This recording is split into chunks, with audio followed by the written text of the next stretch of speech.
What's up, y'all? My name is Francis, and today I'm going to be filming a tutorial on how to install the EKIY T7 radio in a Lexus GX470, specifically the 03-04 years. In 2005, the GX470 switched over to a different wiring harness. So if anything, it should be a little bit easier if you have one of the newer models, but my steps are not going to exactly cover that. In my research, a lot of other people have realized that they bought this EKIY T7 trying to make this work for their nav unit 03-04 GX470s, and no one's been able to make it work except for one guy named Steven on the GXOR Facebook group. So shout out to him. He has been talking with me, and he figured this out for the first step of, I believe he was the first guy to make this radio work for his car with full HVAC controls. So basically I'm gonna replicate his steps in this video and put it in YouTube video format because I didn't have that when I was installing it, and it was a big pain in the ass. So I would like to put this out there for the community. And yeah, this is not going to be for the EKIY T900. This is not going to be for the Eon or the Joying units.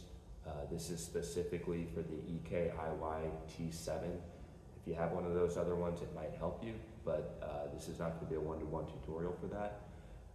This is specifically for 03-04 nav GX470s wanting to get a radio with Apple CarPlay, Android Auto, and physical AC buttons. This is, I believe, the only one of very few options on the market other than like the Tesla style screen. A lot of people don't like those, and this one is going to have as close to full functionality and should be the best option now that we figured out how it works for the 03-04 model GXs, unless you want to do the nav to non-nav, but the prices have really skyrocketed on the conversion kits for the AC controls.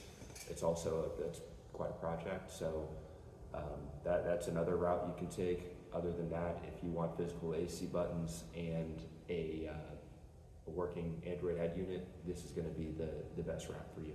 So we're going to take a look at what we got from China here, and shipping took about 2 weeks. I would recommend getting the most expensive model they sell. I believe that the T7 is the most up-to-date version of their product as of December 2024. That could change in the future, but as of this filming, that is the most recent up-to-date, and you're going to want to get the I believe it's the 8 gig and the 250 something gig, the highest RAM and output, the best hardware you can afford to get, pretty much, and that will give you the best chances of this radio surviving. So we're going to take a look at the hardware here and kind of go over what you should look out for when your package arrives. All right, this is everything that you're going to get in your package. Usually they arrive in 2 packages. One will have most of this wiring harness stuff. This is the actual wiring harness. These are all of your accessories for things like the USBs, for your cameras. If you have a 360 kit, I'm not going to cover that in today's video, but it would all be included right here. Here's our aftermarket rear view camera. I will be installing an aftermarket rear view camera. This comes with the kit. I did pay extra for this, is a front dash cam. I will also be installing this, so we're going to cover that. Then there's a few other things, GPS. I'm not totally sure what all, microphone, your USBs. But so these are the accessories. This is what your harness looks like. This is the canvas here. So if you want to verify your canvas to this model, that's what we have. And this is very important. Make sure you have this splitter. This is what it looks like. That is a 1, 2, 3, 4, 5, 6, 14 pin here, and a 10 pin here. Purple,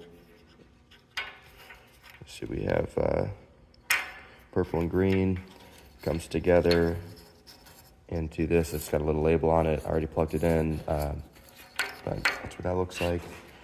And this is everything else. This is the head unit itself. There are physical buttons here, but the shroud will actually cover them, so you will not have access to this. I've heard people say this is the microphone, holes for the microphone. There is an onboard mic here, but that's a pretty small hole. That's going to cover it up. People have complained about microphone quality of the onboard microphone and have hence opted to go with the external microphone here. So maybe we'll play with that. This is the screen. This is the back side here. This is the main power loadout. You have your 4G. You need to run a SIM card with that.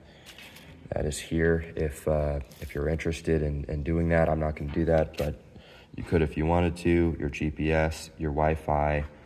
I don't believe we're actually going to use this radio port. We're going to instead use the stock cassette deck. The stock cassette deck will run here and maintain most of its controls. This is the wiring for the fan. I don't know why it's not already wired up into the 12-volt power that's already supplied to the unit. It's kind of weird, but whatever, we'll hook this up. And then these are going to be your different accessory, these smaller pins, and we'll go over those one by one during install of what we're actually going to be using. But that should be it, an overview of what we're looking at. And this is kind of the big selling point of this unit, is that you get temperature control, fan control, dual climate, pretty much full physical AC controls. So that's a big point of why people like this unit over others, myself included. So now that we've gone over what you get in the package, let's go to the GX and start the install process. Before we get too deep into the install video, here's a fast forward a couple weeks in the future. I've had this installed for about a month now. So here's like a little bit of a overview. Main cons that I don't like about this are that it takes about 30 full seconds when the car is off to on to boot up. That means you cannot access reverse for 30 seconds. So throwing it in reverse, there's our backup camera. When you go back to park, you have to go back to your home screen here. I also have the dash cam set up. And there's our dash cam with the SD card. I can access my recordings here of all the different, recordings I have. And if we're going back to the home screen, if I want to do CarPlay, boot up takes a second here. And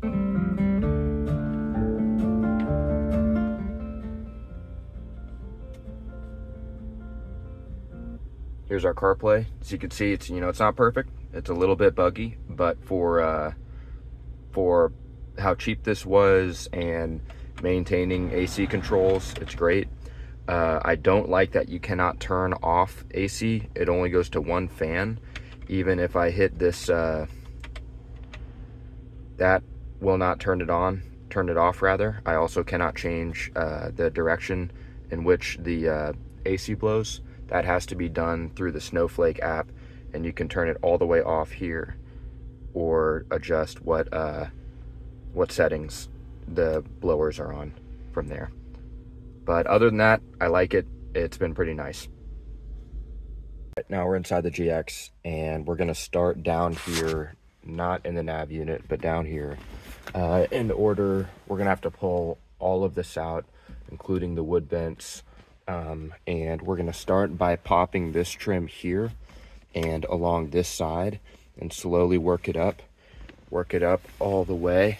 And then you're gonna wanna kind of pull up and out. It's gonna be a little bit of a pain, but you'll figure it out. It's kind of tricky.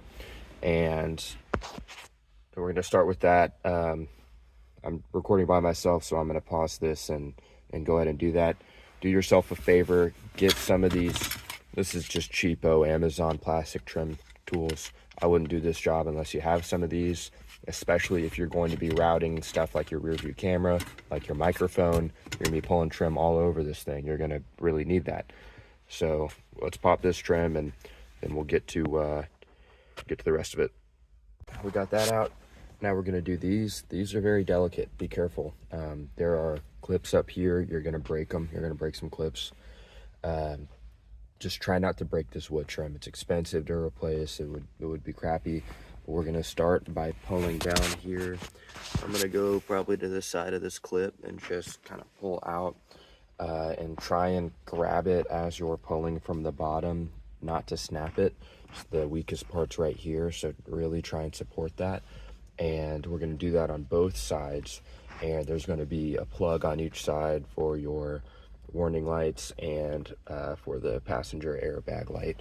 So pop both of those clips out and we'll just move those out of the way. Now that we got those out of the way, this should pop right out. You just got to kind of force it, but pull straight ahead and that should come out. And you're gonna have a couple little clips down here for the lights and cigarette lighter. So go ahead and pop those out. And we have 4 10mm, one on the top sides and one right there, one right here. So we're just gonna pop those out, and now the nav unit will be free. So we're gonna be able to kind of pull the whole thing out and start popping clips on the back and get the entire thing out of here. If you want to take some pictures at this step of where everything is plugged in so you don't get confused, and yeah, we're gonna start doing that. All right, this is what it looks like. Next step is going to be pulling this bracket off of the unit. So we're basically going to be stripping this unit completely down, breaking it down. Keep track of all of your screws, but there's one here, a couple on the sides, 2 down here into the cassette deck, and keep track of the trim pieces too. We are going to be popping the clock out. There's a couple clips along the top, and the clock is going to come out. We're going to reuse this whole trim piece and the clock, so you're going to want to keep that. And you can pull the cassette deck out through these screws here and keep the cassette deck, but we're going to discard the nav unit and this plastic shroud here. All right, we got the radio, cassette deck, and head unit nav screen out. Now we want to pull this clock trim out. To do that, there are going to be 2 Phillips heads right here. We're going to zip those out, and then after that we're going to introduce the new trim. First step to putting the screen in is these little plastic cap things. You're going to want to lay those out on top, and they're going to kind of hold in the screen to the bezel. Before you do this, take off the screen protector. I put the screen protector to the side, and then after I installed this, I just threw it back on because we're going to be messing with this thing a lot. So I just want to keep the screen clean until the install is done. That's what I would do. But you're going to want to use a #1 Phillips, and that came in a bag like this. It seems like there's 2 different types in here. There's a flathead and a kind of button head. Use the button head one, not the flatheads. But that came there, and it's 4 on each side, the corners, and on the inside. So that's it. And now I'm going to move to the radio and start working on the brackets. Once it's all assembled, you should be left with something that looks like this.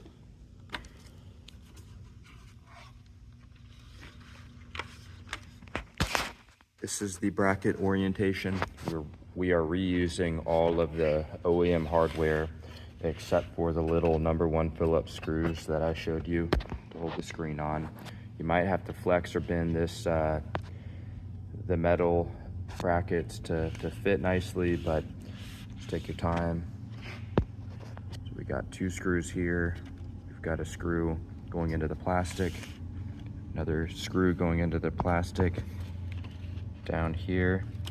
Same on this side. Plastic screw going into the clock. Same on this side. Two number 8s going into the cassette deck. Plastic screw, plastic screw, plastic screw. Same down there. And now we're gonna start playing with the wiring. We're gonna start on the bench, plugging some stuff in. First thing we're gonna go for is this. This is a, what is that? 1, 2, 3, 4, 5, 6, 7, 8, 9, 10, 11, 12, 24 pin. And that is gonna go right here. These are gonna be the physical AC button controls. All this stuff's delicate, be careful. One thing to note also, before you start plugging this stuff into your actual car, unhook your battery. Just it's good precaution so you're not messing with it. All right, that's in. Now we have the canvas. So we're gonna plug in this. It's, you know, can only go one way. That side into that side. This one here into that side. And these are what they look like. It'll focus. Now we're gonna hook up the radio, or sorry, the fan. And that is this plug on there. And on the coming out of the canvas, it's right here. All right, and then now we're gonna do the main power hookup. It is this black one here.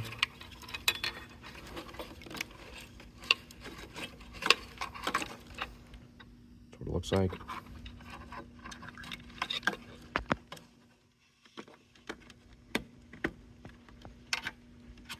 right, make sure that's good in there.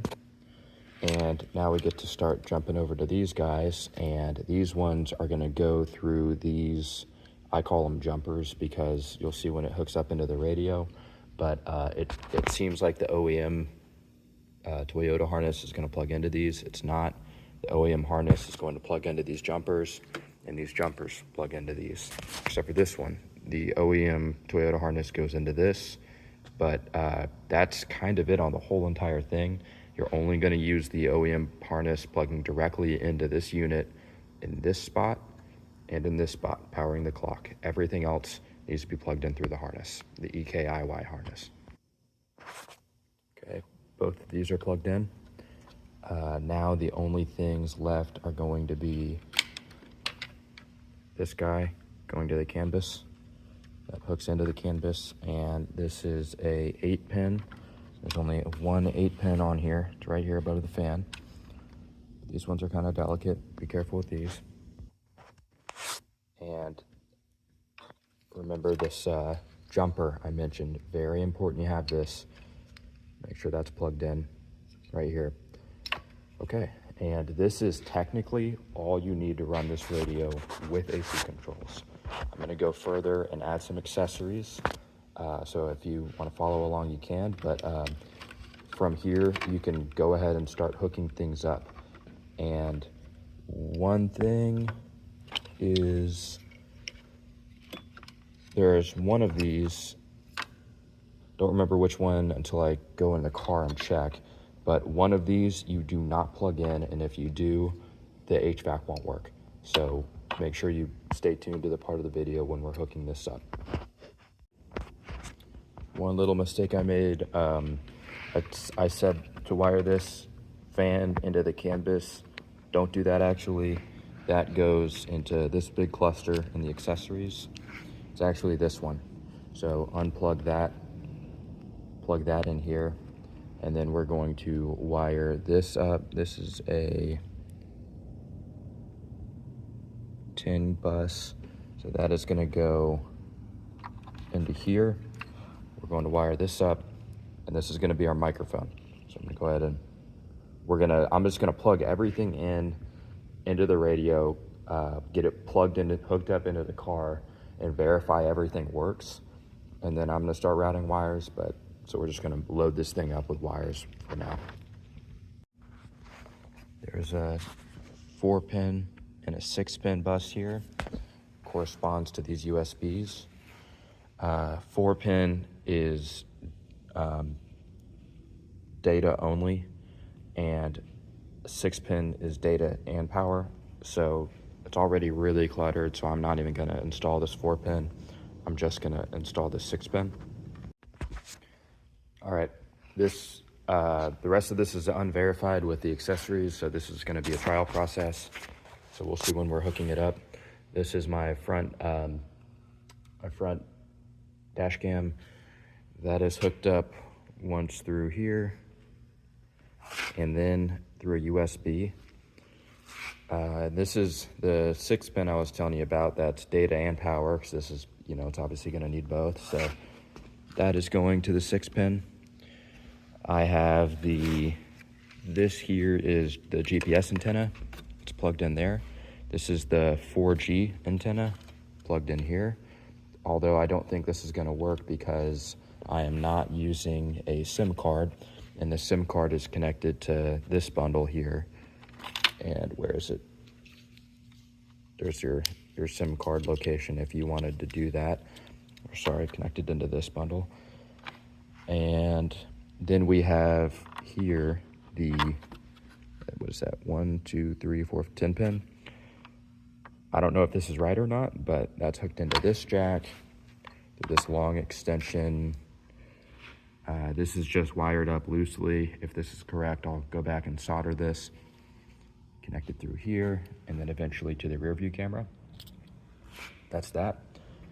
And I think that's it, except microphone, external mic connected here. So I'll probably end up, if everything's working, routing the microphone and the dash cam together up into the ceiling, into the headliner. But okay, that's it for kind of the bench test. So we're gonna take all of this mess and take it over to the car and start it up for the first time.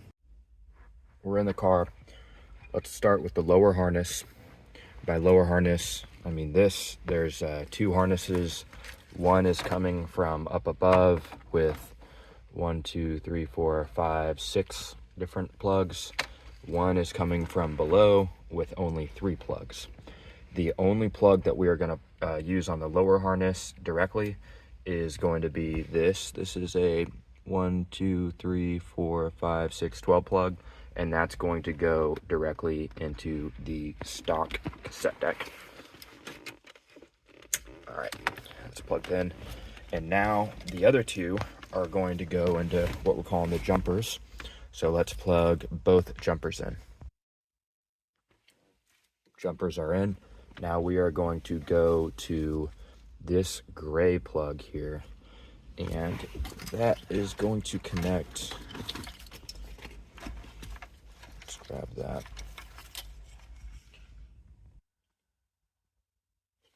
The gray plug connects to the purple little Y splitter here. Let's plug that in. All right, plug in the purple splitter into this guy. This gray plug will go right here. Finally, there's this plug, 6-pin. Do not plug that into the stock harness. If you do this, the HVAC controls will not work. Do not plug this in. Everything else, plug everything you can that will fit. I think I showed it all. Do not plug this in. After this point, hook your battery back up, and we're gonna be ready to start the car and test it. Okay, I just powered on. And my AC controls, as you can see, are working.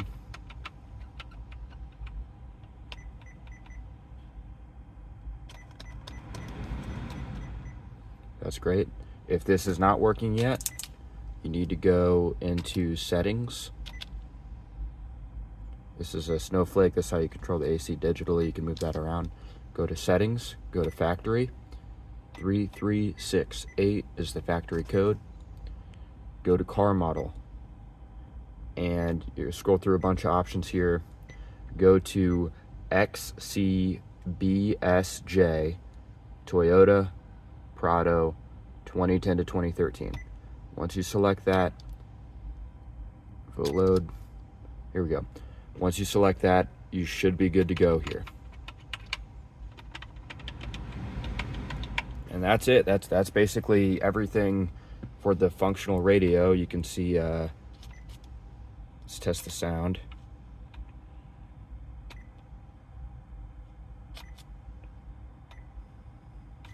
Go to radio. I don't have my Bluetooth plugged in.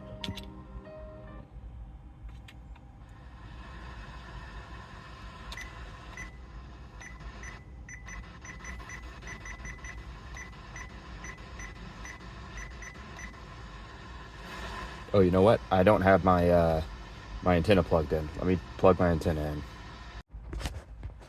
With the radio antenna, that is this wire. There's two, a small one and a big one. This big one is plugged into the back of here, the EKIY unit where it says radio. Some deeper understanding of Jewish history. And that is working. Feel the way they do. The tuner doesn't work here. You're gonna have to use the screen. Oh well. But I don't know that you ever got the time to read them, but I did make the suggestions.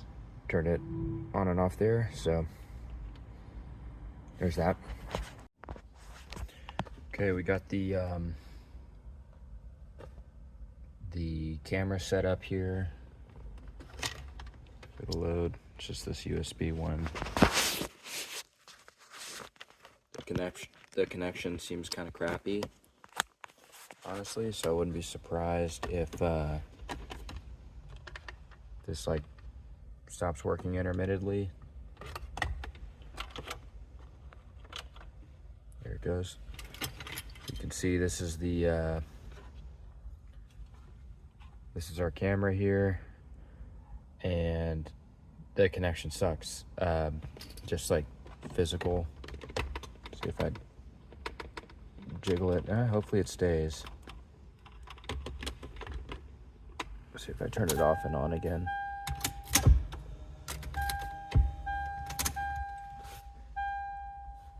See if it'll cooperate. Yep, I guess it will. Okay, there's that, and then I have the reverse camera wired up. So there's the reverse camera, and let me come around and show you how that is done.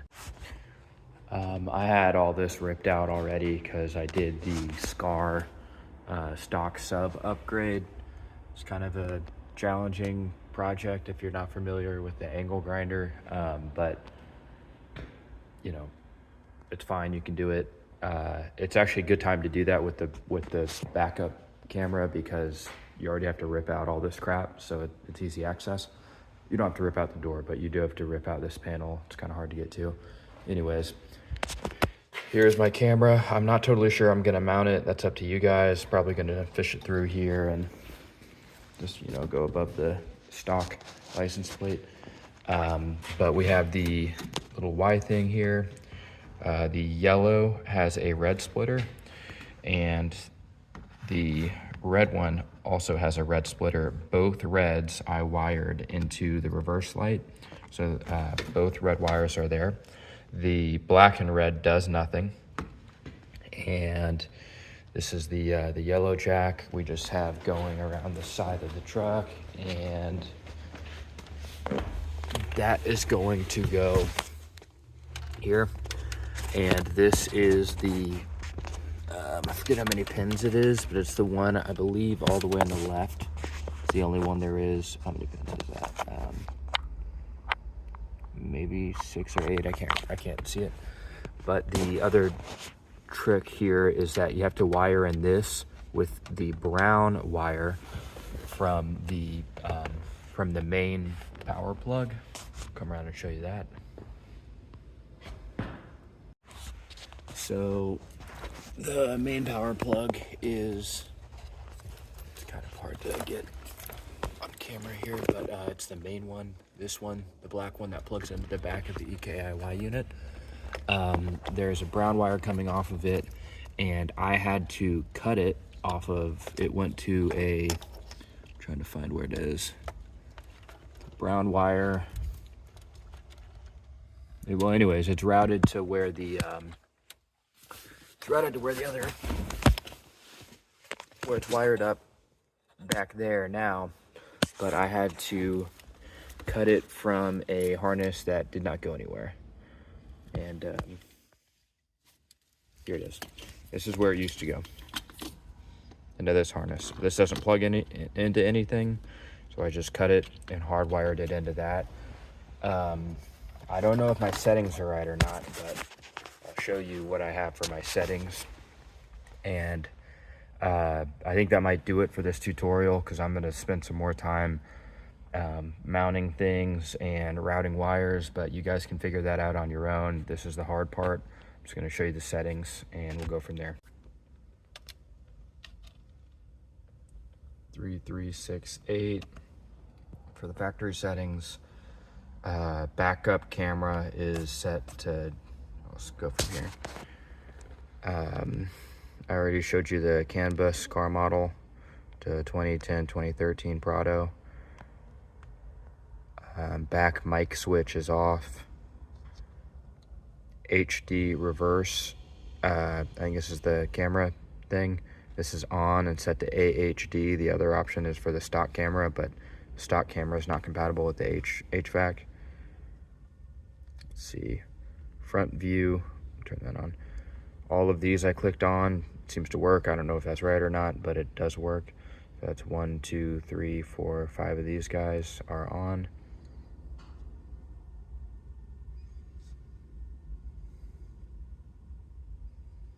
.360 is off. Default backup camera.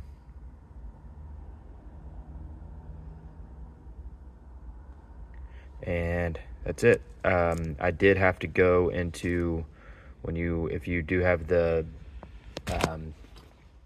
this guy, there are some extra steps, but they're on the EKIY website, AliExpress listing for this, and they are correct, so you can follow those directions.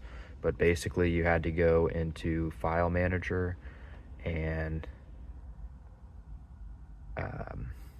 honestly I don't even know where it went, but follow the EKIY directions for this, and it was for the most part accurate, and that should be it. But good luck, guys.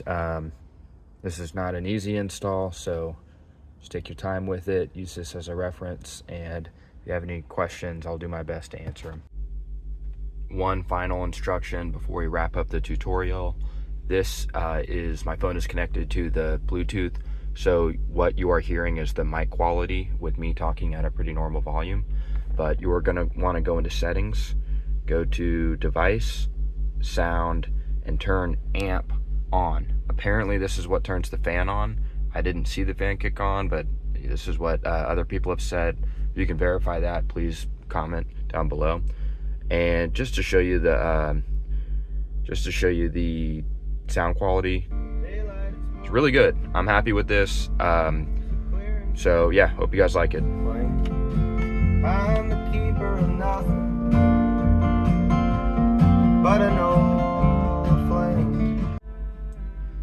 Just throw on all of your trim just like you did when you removed it. I broke both my clips up here, so these aren't perfect, but good enough.